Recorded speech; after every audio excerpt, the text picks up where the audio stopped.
Welcome back to a new episode of Let's Talk About Star Wars with Maggie Levitt. Before we dive into today's episode, I just want to give a huge shout out and thanks to Candace from the Geeky Waffle who made that super awesome intro. I feel like I'm a real YouTuber now, so thank you for that. I live stream with her every Saturday over on the Geeky Waffle channel where we talk about The Mandalorian every Saturday night. So much fun. I also want to give a huge shout out and thanks to my friend Brad who sent me this fantastic, incredible, amazing Cobb Vanth cardboard cutout. He's now my boyfriend, this beautiful cardboard cutout. But I've always wanted a cardboard cutout. I think I tried to steal an Anakin cardboard cutout a few times in my youth. So I am just so tickled to have a cardboard cutout of my own now. And it's Timothy Oliphant, so who can say no to that? This week's episode, like I said, is going to be a lot like last week. I'm going to start out answering a few questions from Twitter. I had so much fun answering everyone's questions last week, so I'm really looking forward to doing that again and in the future. So if you have questions for me, be sure to put them either in the comments of this video or just hit me up over on Twitter. I really love doing it. You can't tell I like talking about Star Wars. So first up with the questions, I have one from Clarissa who asked, besides Pedro and the child, who is your dream Star Wars interview? Pedro is definitely my number one dream interview. Fingers crossed. I believe it's going to happen one day. Just have to manifest it into reality. But my number two would probably be Diego Luna.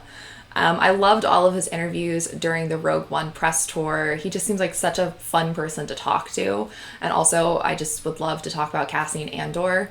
But in reality, I think somebody like John or Dave would probably be my true number one. I have a lot of fun talking to the creators of Star Wars books and movies.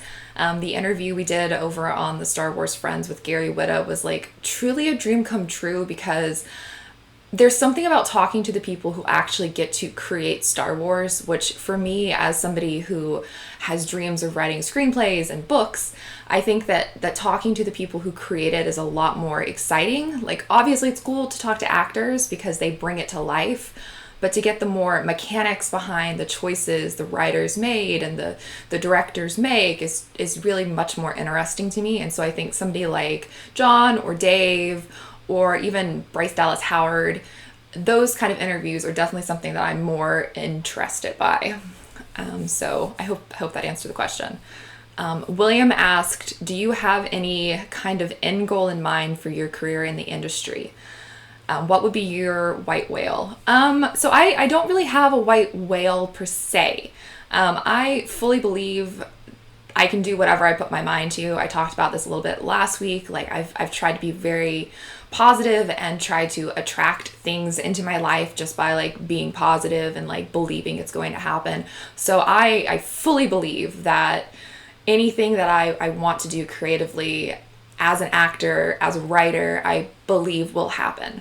So it's that whole part of that manifestation thing. Ever since I was a kid, I knew I wanted to be in the film industry. I knew I wanted to write.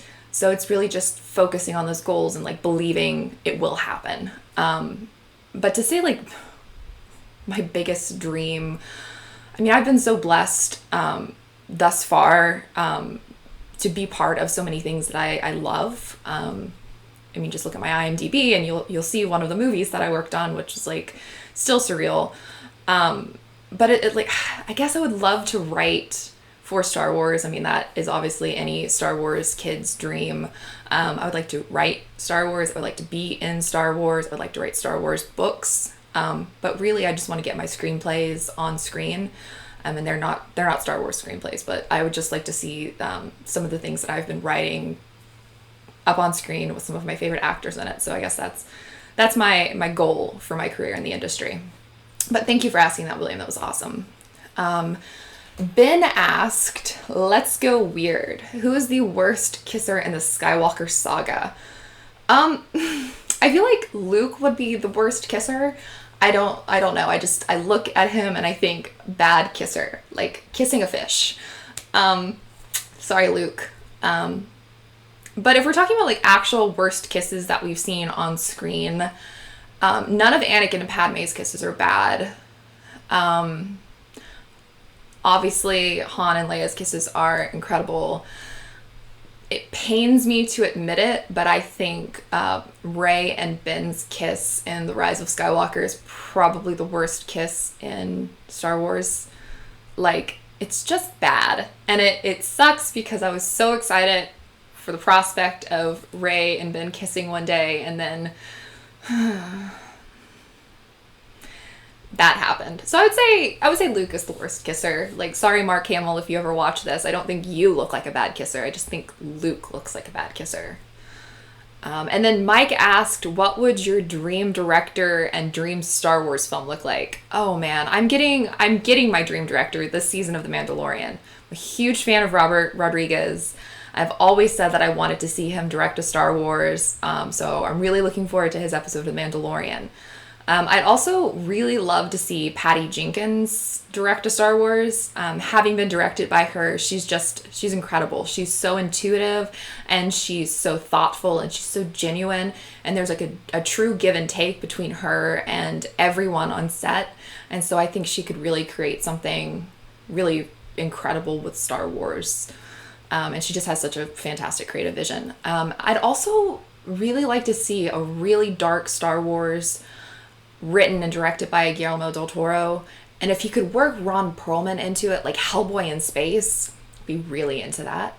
But I think we really have so many incredibly talented directors right now in the industry that it's hard not to like have a list of people that you would love to see direct a Star Wars. And then of course, really like that Rian Johnson trilogy now, like right now. I want it. I want to see what he's going to do if, that's actually going to happen.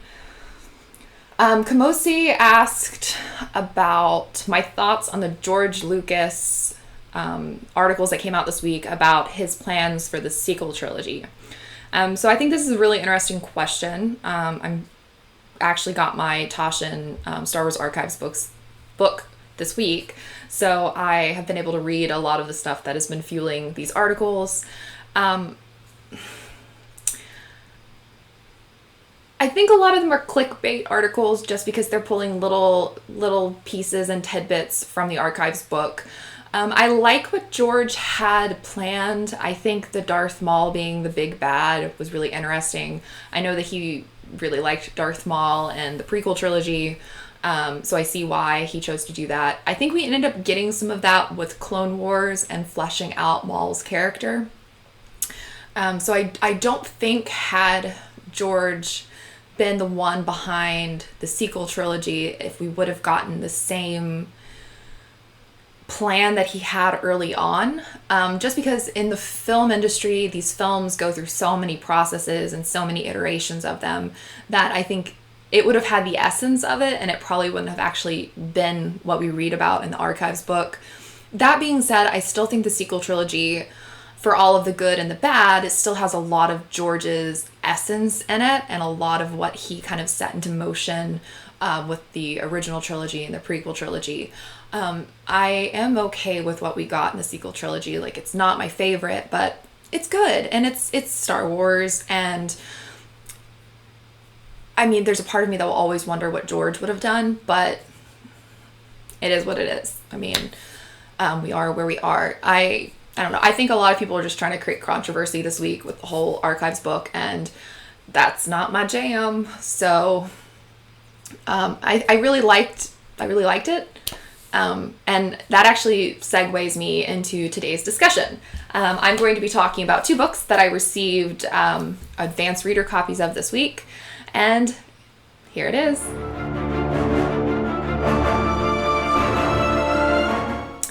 I just want to thank Toshin for sending me a digital copy of the Star Wars Archives 1999 to 2005 book.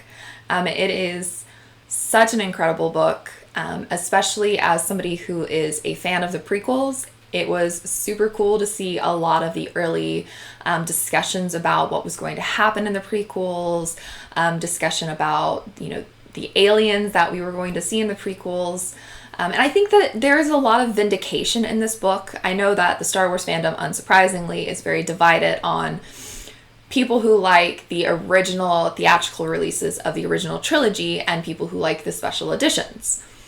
And there's a quote in the book about how George was like, essentially, this is just me summing it up, like he seemed really happy about the fact that at some point, like 40 years in the future, there was only going to be the special editions, that the original theatrical releases were not going to exist or be able to be found.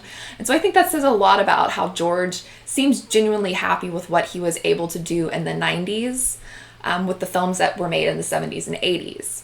And I talked about this a little bit in, I think, my first or second episode, where there were limitations to the films because, he had to cut out Jabba scenes, and he really wasn't able to do what he wanted to do with a lot of the characters like Yoda, and he wasn't able to have the aliens he wanted and to really build the depth of the world that he had in his mind, because green screens weren't really in use, and animatronics were very limited, and there was no animation and CGI, and he had all of this in his head and he could see it, but he couldn't make it.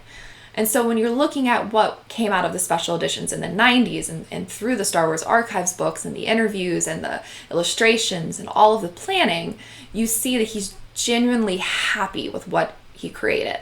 And so you have to respect that. Like, he is the creator. This is what he created. He was able to finally create what he wanted. And I think that, for all the negativity about the prequels, I think the prequels are also a product of what George long game envisioned for Star Wars when he was originally creating it in the 70s and 80s. Because he was able to build a much larger world, and he was able to have aliens, and he was able to have Yoda actually moving around. He wasn't limited by a puppet. So I think that the prequels deserve more love, obviously, because they are ultimately what George envisioned for Star Wars. And so I think this book goes to great lengths to really explain that. I thought it was really interesting. I've always been really interested in ILM, Industrial Lights and Magic. And this book talks about how George took the money that he made from the original Star Wars trilogy and he put that into ILM with hopes that that company could start to kind of create the necessary products to create the Star Wars that he hoped to make one day. And so that's how we get the special editions. That's how we get the prequels. And when I was reading this, I couldn't help but think that what they're doing with The Mandalorian and the volume and what ILM has been able to create is truly what George envisioned for Star Wars. And it makes sense since Dave Filoni is more or less the last of George's Padawans, to go very Skywalker with it. But I think it's a really great book. It is really expensive. It is $200. But I think if you are a diehard Star Wars fan who really likes getting the behind the scenes, samples of scripts and illustrations and all the little notes and the interviews, I think it's going to be a winner. So if you're looking for a big gift for Christmas or any other holiday or birthday coming up, I think that this book is definitely something you want. There's also a limited 10,000 copies, which seems like a lot, but there are a lot of Star Wars fans who buy a lot of Star Wars books. So definitely get your copy. I think they're going to be shipping starting now. I've noticed a few people who pre-ordered are starting to get their books. So definitely go ahead and pre-order that.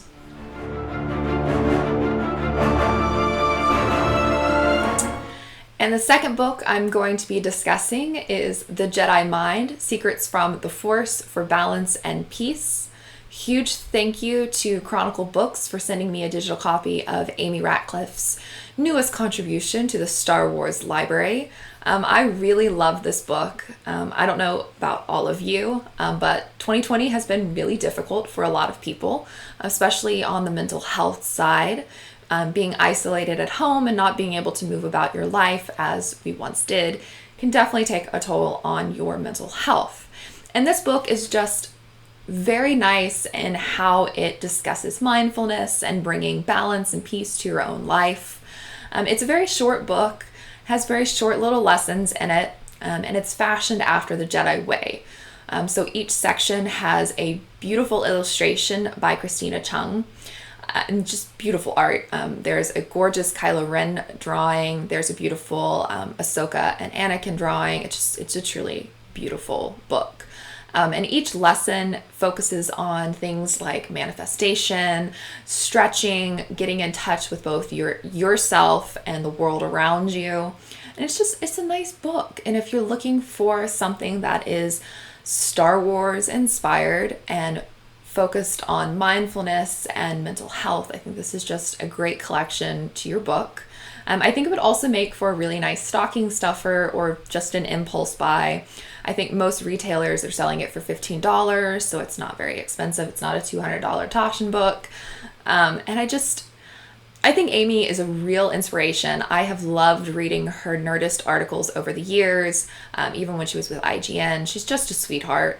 And I really love that she had the opportunity to write this book this year, as well as a story in From a Certain Point of View. And she's just such a wonderful voice in the Star Wars fandom. And this book really reflects so much of her own kind of inner peace that she radiates. So it's a great book, and I think everyone should pick it up. It is well worth the price and really just a nice addition to your library.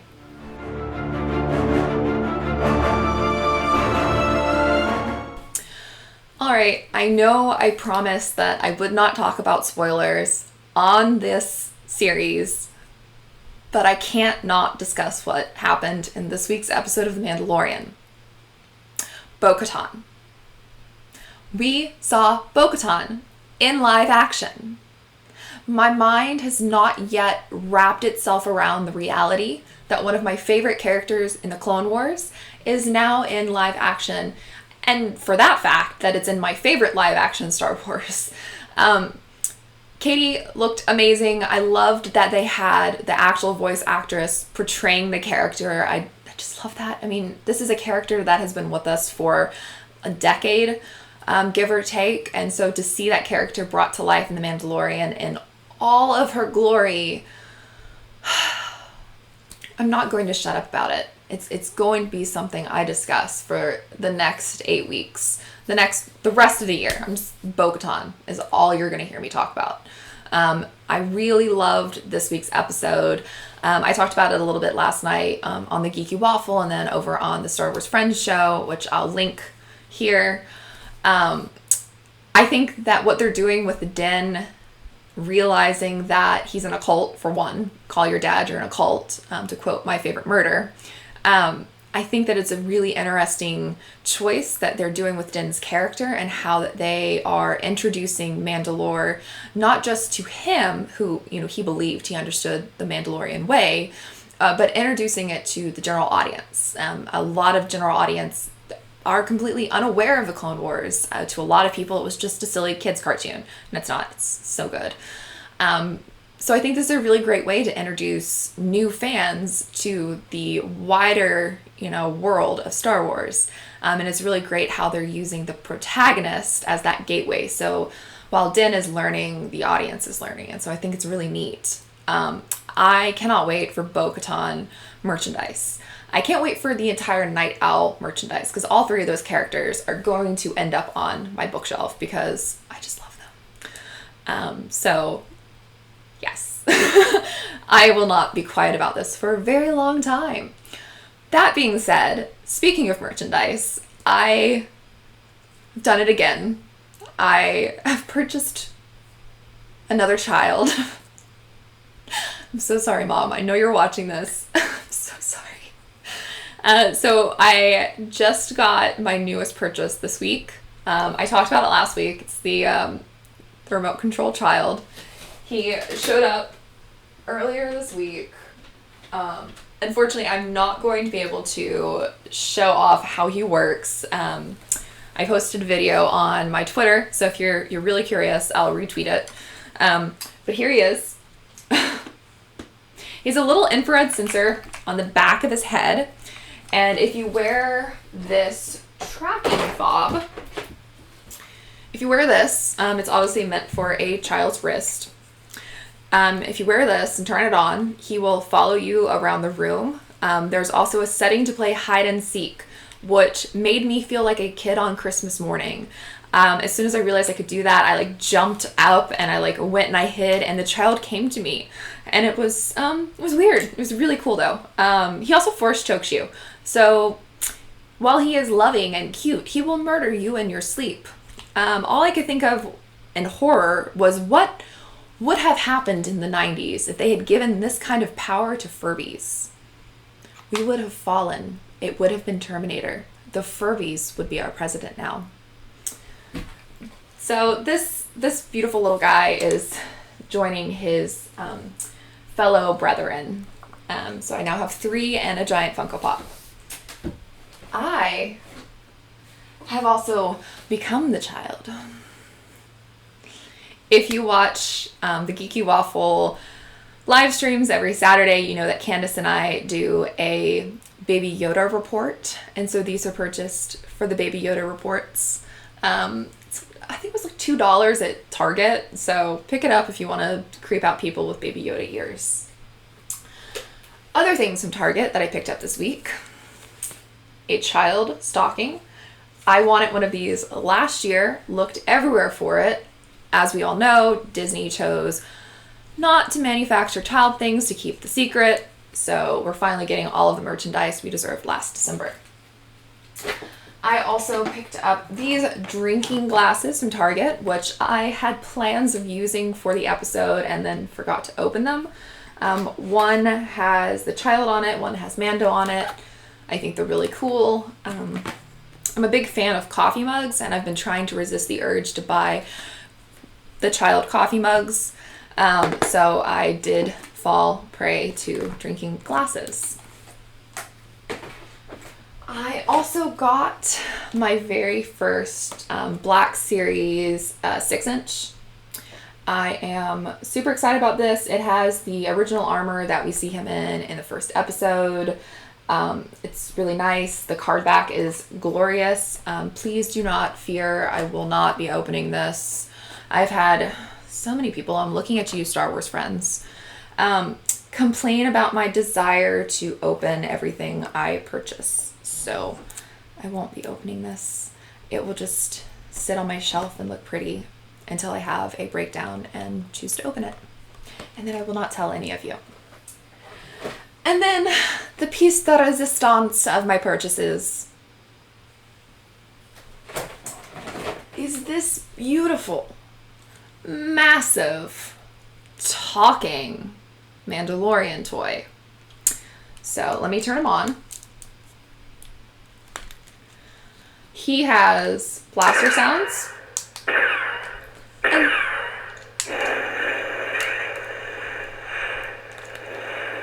he's also super articulated, so like his elbows bend, his head nods.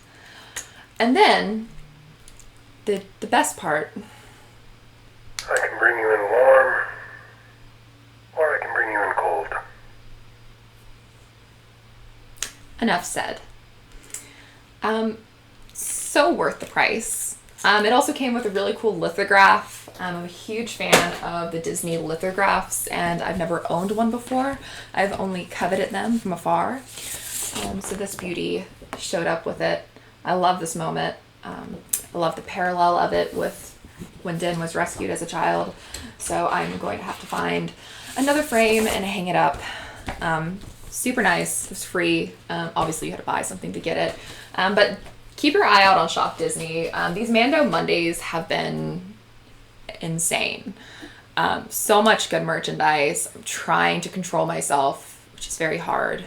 I think I have one more Mandalorian action figure. I think it's a Kenner collection styled vintage one. Can't remember. But I have a lot of orders that are open currently. So I feel like a lot of people can commiserate to that because they've been hitting us with incredible merchandise, and I'm really hoping that this upcoming Mando Monday has a bunch of Night Owl merchandise. Fingers crossed that we can get some Bo-Katan like goodies because I need it in my life. That being said, I think this is all that I had for this week's episode. I have such a blast hearing from all of you in the comments. Thank you so much for watching. If you haven't subscribed yet, go ahead and hit the subscribe button. I still have no idea where things are and where I should point. It's not like I haven't been watching YouTube since 2007, But I am really thankful for all of you. This has been such a fun venture. I really hope that everyone's enjoying this. If you have any requests, I am more than happy to accommodate them. If you have any topics that you'd like to hear me talk about, just hit me up over on Twitter or right down here in the comments. I'm always happy to hear from you. But, once again, thank you so much, and may the Force be with you. So with my most recent purchase from the Disney shop, I got this really cool exclusive Mandalorian lithograph. And so it's this moment, which was like such a great moment at the end of the first season. So I'm really excited about this. It's one of the like limited edition. Where did Cobb just go?